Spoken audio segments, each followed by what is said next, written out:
I ghosted my entire family 15 years ago after I found out my best friend got pregnant by my boyfriend, and that my family knew who the dad was the whole time. Now that I'm back, my family's pushing me to forgive them.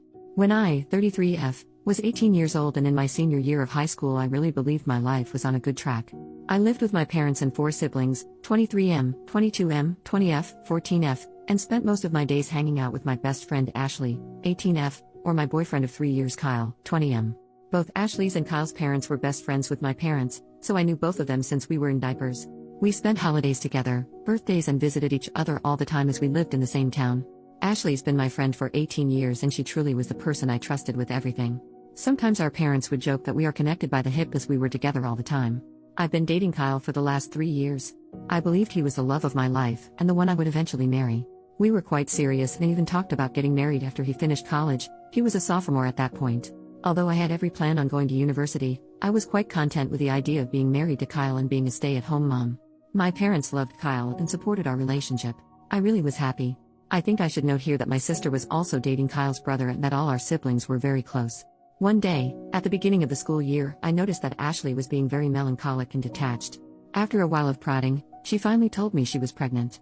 I was very surprised because I didn't know. She and her boyfriend broke up a while ago and I didn't know she had anyone else like that in her life. I asked her who the father was and she didn't want to talk about it, but in a way implied that the ex was the father. She was absolutely distraught, so I dropped the topic and just consoled her. I was with her when she told her family, and while her parents were disappointed, they promised to support her in whatever she decides. They tried to make her share the dad's name, but she refused and made me promise to stay quiet. They did not know she had a boyfriend at one point. I was there for her for the next 9 months. I went with her for an ultrasound and doctor's appointments. I was there for her when she was bullied in school for being pregnant. I helped her set up the nursery. I was there when she was sick or just felt down. I held a baby shower for her, went shopping with her. I even took some parenting classes with her. We chose names together and she even asked me to be with her in the delivery room when it came time. I noticed that the pregnancy was really taking a toll on her emotionally and physically, and I tried to support her in every way possible. She was my best friend, always there for me, and I loved her. About 2 weeks before her due date, I went to the mall to run some errands and ran into her ex. Although I promised never to contact her, the knowledge of my friend's emotional state sent me into a fit of anger and I confronted him. I gave him a piece of my mind, told him what a piece of shit he was for leaving his ex pregnant and alone and not caring for his unborn child. He was shocked and said that he had no idea what I was talking about. Ashley never told him about the pregnancy, and when I told him she was 9 months pregnant at the time, he said that it was not possible for him to be the father as they broke up over a year ago and had no relations since then. I was confused but apologized for yelling at him in the middle of the mall. After that, he became snarky, said some nasty stuff, and mentioned that maybe I should ask Ashley's friend Kyle if he is the daddy. I didn't really think about his words in any way. Kyle and Ashley have been friends their entire lives. We were always very close, because of our parents' relationship, but they never showed any sign of being anything more. That evening my younger sister and I were preparing to have a movie night. I began ranting to her about confronting Ashley's ex and his words. My sister, who is usually very outspoken, got quiet and didn't really respond to anything I said. After a while, she excused herself and went to the bathroom. I decided to go and get some snacks and went downstairs to the kitchen, and I heard younger sister berating my mother. This part of my memory is really fuzzy as I was dealing with lots of emotions. My sister told my mom about me running into Ashley's ex and his words, and told my mom she no longer wanted to hide from me the fact that Kyle was Ashley's baby's father. I was shocked, absolutely shocked. I stumbled into the kitchen and demanded an explanation. Both my mom and my sister became white as a sheet when they saw me, and my sister started crying her eyes out. My sister explained to me some things I also learned from other people later, that appeared during the end of the summer break. Kyle and Ashley attended the same house party, got drunk, and slept together. Ashley got pregnant and told Kyle, but they were both ashamed and afraid of telling me. They also didn't share this with their parents. Ashley, however, couldn't keep the secret and told her mom and dad, who told Kyle's parents and later told mine as well. This all happened when Ashley was in her first trimester. By her second trimester, all of my siblings, Kyle's and Ashley's siblings, knew about this. Everyone, except for me. I simply cannot explain the way I felt. I was physically ill for the next 3 days and I couldn't speak to anyone. My parents were apologetic but explained that they didn't want to see me hurt or ruin everyone's relationship. I did not speak with Kyle or Ashley, although they bombarded my phone with messages and calls and also came to my house. I refused to see them.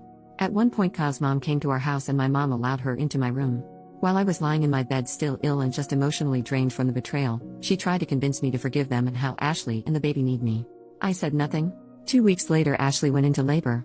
I learned from my parents that she had a hard delivery. She lost a lot of blood and needed an emergency C-section. Kyle apparently was at the birth. I was a complete wreck. Because of the betrayal by both, because I planned to be there and now physically and emotionally couldn't, because I was looking forward to this moment for months. So many reasons. My older sister immediately went to the hospital to be with her boyfriend. My other siblings weren't at home, so I was left alone with my parents. All I wanted was to lay in my bed or cuddle in my bed with my mom and cry all my feelings out. My mom received a call from Ashley's mom. She came to my room and told me that she and dad were going to the hospital. I was perplexed and asked her to stay with me. She said that Ashley's parents need all the support they can get and that we will discuss everything later. I tried to tell her not to go and that I also need their support, but she said not to be selfish and they left. I was left alone at the house and I just couldn't comprehend what happened in the last few weeks. I couldn't believe that my parents would go and support someone who hurt me so much, while I was also here suffering. Am I really selfish to think like that? I don't know when, but my sadness turned into rage, the kind I never experienced before. In a fit of combined emotions and feelings of betrayal, I started packing my bags and decided to leave home. It didn't take a while, but I started having second thoughts and just sat in the living room feeling empty. After a while, I received a text from my sister. The text said that Ashley gave birth to a healthy girl and that they were both okay. She attached a picture of the newborn and told me they named her Sarah, the name Ashley, and I chose some months ago. She sent a second text a while later, telling me that my parents and she were going to join Ashley's and Kyle's parents in going to a bar in the town to celebrate. I don't remember much after that. I think I was just consumed by everything and my memory is very foggy. I left. I took a train and left. I stayed at a hostel in Phoenix for a while. I got a job at a store and planned to finish high school there. My parents, siblings, Kyle, and Ashley tried to contact me. My mom was sending me a panicked voicemail, demanding me to come back. They also reported me as a missing person, but I don't think it went anywhere as I was 18. Anyway, soon afterward I met Dean, 21M. He also lived in Phoenix and had a complicated relationship with his family. We really connected and became friends soon after. He helped me a lot at that time. I struggled. I had no idea how to take care of myself or how to literally be an adult. He introduced me to his group of friends, helped me finish high school, and moved in with him and his friends. He helped me deal with my pain. I really struggled at one point and also had some regrets. I wanted to see a therapist, but I most definitely couldn't afford it. He was there for me and supported me through everything and I don't think I would have lasted long without him. We began dating after a year. He inherited some money from his grandpa and decided to move across the country to the big city. Although we weren't together for long, he asked me to go with him. I was a bit reluctant because we both had a lot of emotional baggage and I was still very insecure in my situation, but I did go. We moved, got jobs, and tried to survive. Soon after my 21st birthday, we decided to get married.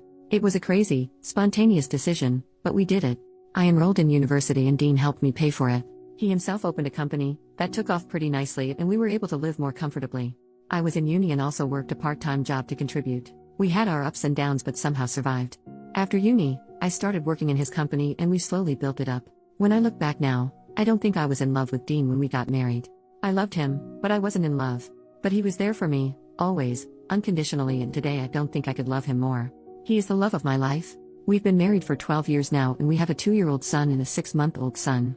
Sometimes I regretted leaving my family behind, but I just couldn't go back. It was very painful. I felt like my parent chose Ashley and Kyle over me.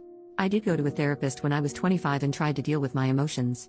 Last year, at the beginning of the pandemic, I received an email from a 14-year-old girl named Evelyn. She explained that she was my niece, my older sister's and Kyle's brother's kid. She knew about me and wanted to meet me. Although I was reluctant to speak to her, we did exchange some emails. Let me note that she did not know what transpired 15 years ago, so the conversations were pretty innocent. We talked about her school, interest, and she talked about my family. I learned I had 10 nieces and nephews. I also learned that Kyle married Ashley 4 years after I left and had 2 sons besides Sarah. My parents continued to have a friendship with Kyle's and Ashley's family, and to me, it really felt like my family continued their normal life, despite me being gone. She tried to talk to me about what happened, but I didn't really think it was my place to explain things to her, so I simply said that relationships change and things happen in life that make us go our separate ways. We continued talking every so often for almost a year.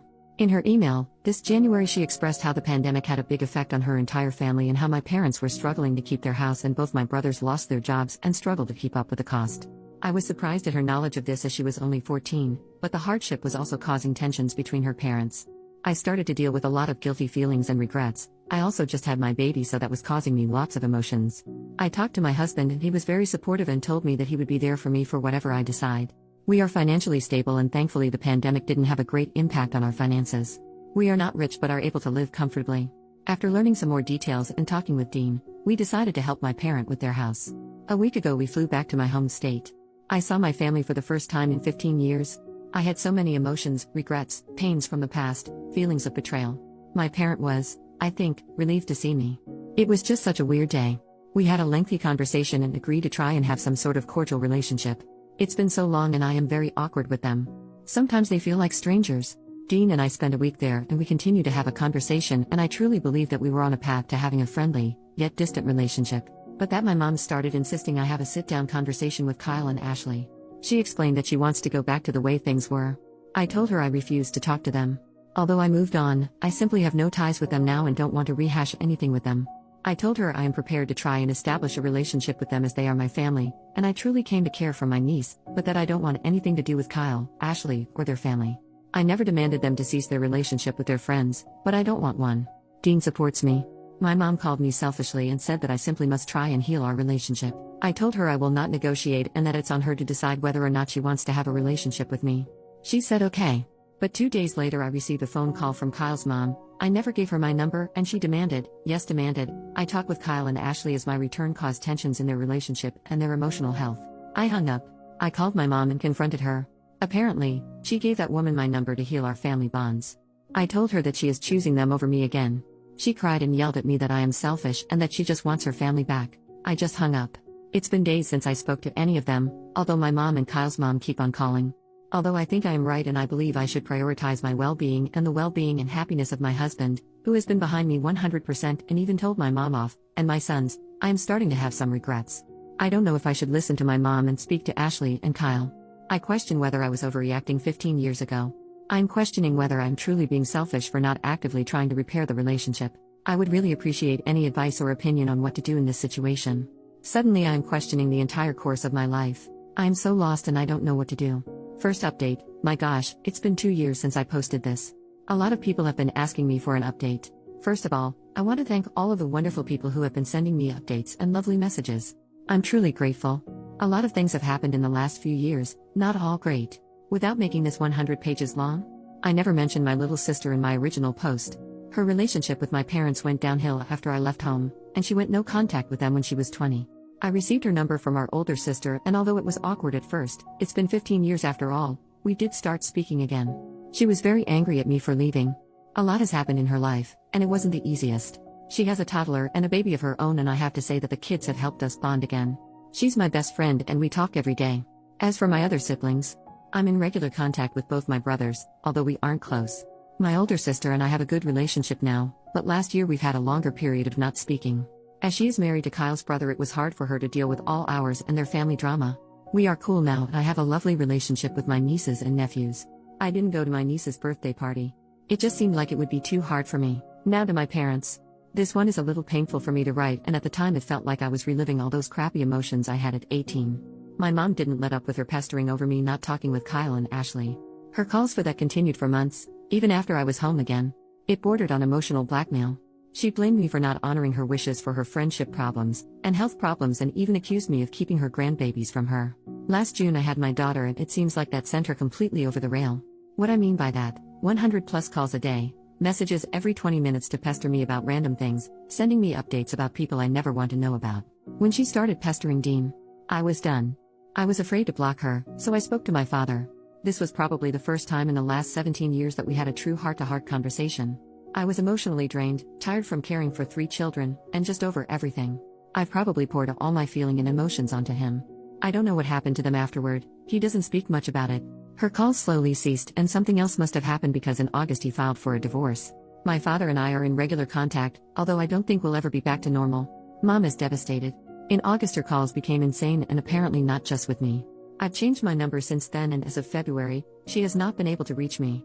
I've been told by one of my brothers that she has problems with anxiety and depression, and lost a lot of friends. I don't really know whether or not she continues to have a relationship with Kyle and Ashley's family. I don't want to have anything to do with her anymore, nor do I want her near my kids. The things she said to me, about me and about my husband, whom she really doesn't know, and after 15 years of no contact is crazy. Although I regret not having a mom, I feel like trying and fighting to repair the little remnants of our relationship would be a waste of my emotional energy and just pure torture. As for Kyle and Ashley, I've received some calls from Kyle's mom as I mentioned in my original post. I blocked her and no other calls have been received from anyone. I really don't know what they are doing or where they are. I've had no contact with them. The only thing that really happened is that, in August when crap went downhill, my brother-in-law, Kyle's brother, brought me a letter apparently written by Ashley. I've not opened it and I really don't know if I want to. I feel like I've moved on from them, but on the other hand, I'm curious as to what she has to say after so many years. However, that in itself could bring back bad emotions. I'm doing okay now, with my babies and Dean, who is a real trooper in all of this. I'm trying to focus on my family, and I really hope that this is all behind me. To all of you, thank you, again. If anything else happens, I'll try to update sooner. Second update, 1 month later.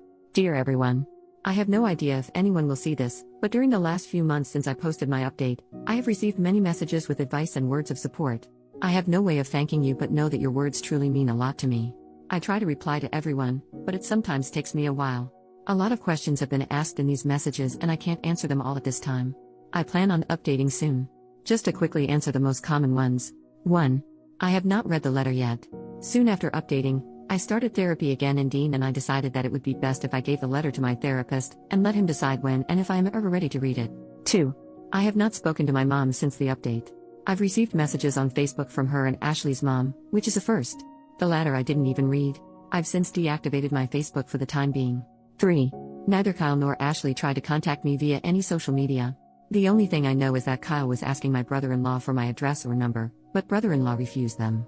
That's when Ashley gave him the letter. Brother-in-law is in no contact with his family at the moment. 4. They are separated as per my brother-in-law, but he does not know whether they are divorced or not. 5. Last week my dad was in town. He does not know my address and has never been to my house. For the first time in almost 2 decades, we had an open, honest conversation. I have to admit it was a lot and I was not good for a few days afterwards. But it was necessary.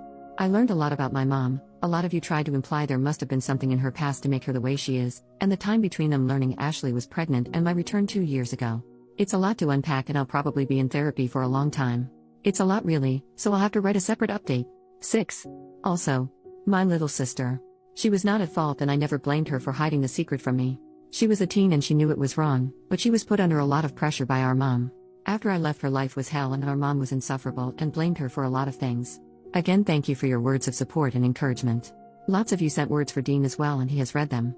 You are right, he is the best and I probably would not have been where I am today without him. Please appreciate your families, if they are there for you in good and bad of course. Call your parents and sibling and tell them how much you love them. In moments like this, we realize how much we undervalue the good people in our lives. Thank you and I hope you are all well. Third update, 2 months later in a comment. Hello. She was never bullied before really, it started after she got pregnant. Our state is pretty conservative, so it wasn't well received that she was pregnant, unmarried, and without a partner. There was no physical violence, people were quite mean and kept reminding her of her mistakes. I don't know if people knew that he was the father, I always just assumed it was because she was pregnant. I've learned from my dad that apparently they weren't hooking up with each other before, but that could be a lie, but apparently she did like him, so it wasn't really just an awkward, drunk one-night stand with just anyone. Knowing this fact would probably kill me back then, but I sort of assumed without being told. Her ex suspected it. They didn't date anymore at the party, but I think he also never liked Kyle, so seeing them together like that was a red flag. I wasn't a party animal, nor was she, but I don't know if they just went that day. I don't remember if they went together or separately, but I'd assume the latter. She did have other friends after all, who enjoyed night outs. The drunkenness part. I really don't remember them being that heavy drinkers. At least I never saw her drunk to the point that she was reckless or had a loss of memory. So I never really believed that part much, but I wasn't there. And really it doesn't matter, drunk or not, it was a betrayal. I read some of Kyle's texts back then. I never answered any of the phone calls or anything. I never spoke to them after I learned that he was the father. I kinda regret that now. Maybe it would have been more beneficial for everyone if I gave them a good earful, expressed all the pain, and gone no contact after that, but I just wasn't in the right state of mind and I was sick a lot back then. This current letter is from her and I haven't read it yet. At this point, I believe that my mom is grieving the loss of a tight family and friendship unit that we had when I was younger and mother relationship. She has yet to realize that none of her 5 kids speak or see her. None of her grandchildren see her. None of us, as far as I know, speak to her. That in itself would be the end for me. I can't imagine what emotional state she must be in. We all agree that she needs psychological or psychiatric help. She refused. Dad and eldest brother tried, but you can't convince someone like that.